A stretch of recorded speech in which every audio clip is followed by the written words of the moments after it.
It takes a very talented photographer to shoot something that doesn't need any correction in Photoshop. Here's a photograph of Solange Lamarand, and we're going to zoom in a little bit. And we can see a little blemish up here, so we'll remove that. Have a look at the square brackets on your keyboard. The open square bracket makes this tool smaller, and the closed square brackets makes it bigger. We'll use it at about this kind of diameter. Hold down the Alt key and click, and then click over there, and the blemish is gone. What I prefer to do though is to do all of the corrections on a duplicate layer. To duplicate the layer, you press Ctrl J. I'm going to press Ctrl J twice, and I'll show you why now. Filter, Other, High Pass, and I'm going to choose a radius of 1. And you can see what it's done to the image.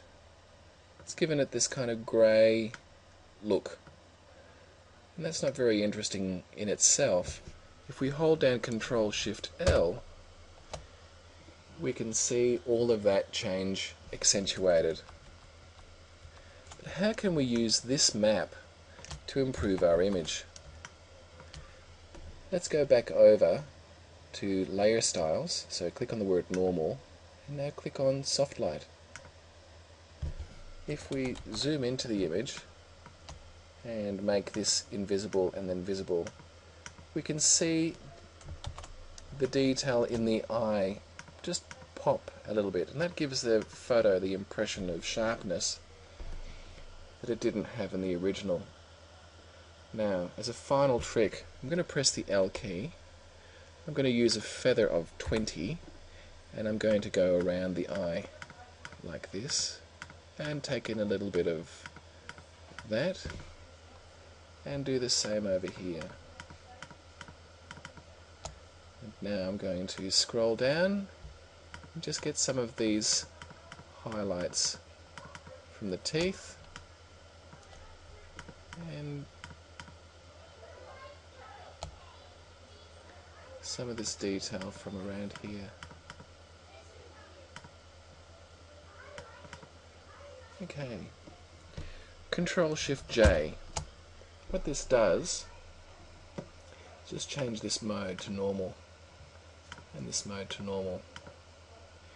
What this does is it punches that selection out of the layer. What I want to do, change that back to soft light, and change that to soft light. The rest of this I'm going to dial back, but just in here I'm going to leave it at full strength, and clicking on here, Shift key, hold down the Shift key, click on all three and press Control E. But now we'll be able to see the before and after. Because we've got all this extra perceived detail on the hair, the photograph looks a lot sharper.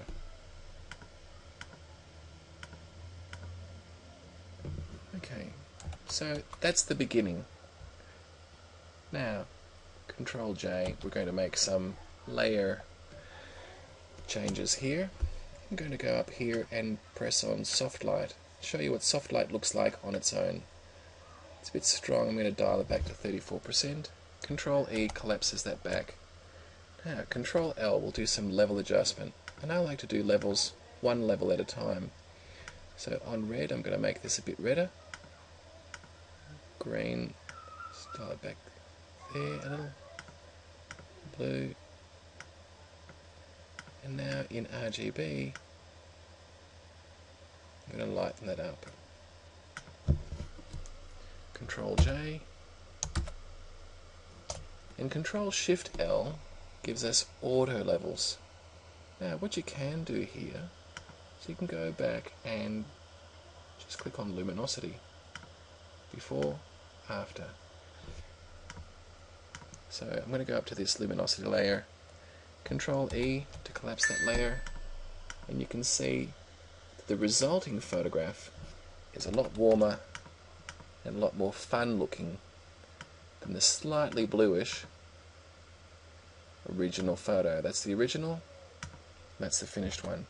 If you want to see them side by side, M, Control J, there we can see the skin tones side by side.